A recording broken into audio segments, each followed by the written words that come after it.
Sakal Gunar Vande Guru Sri Charanaravindan.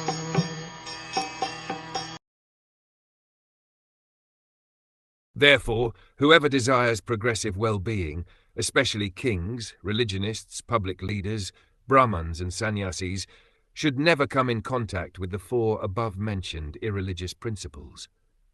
The brahmans are the religious preceptors for all other castes, and the sannyasis are the spiritual masters for all the castes and orders of society.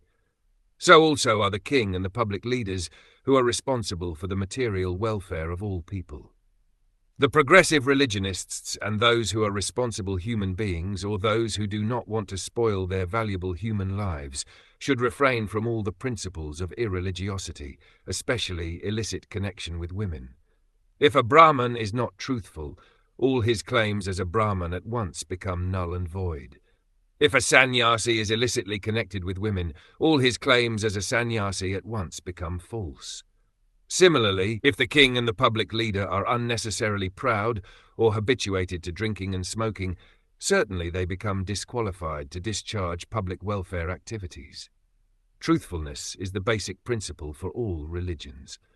The four leaders of the human society, namely the sannyasis, the Brahman, the king, and the public leader, must be tested crucially by their character and qualification. Before one can be accepted as a spiritual or material master of society, he must be tested by the above-mentioned criteria of character.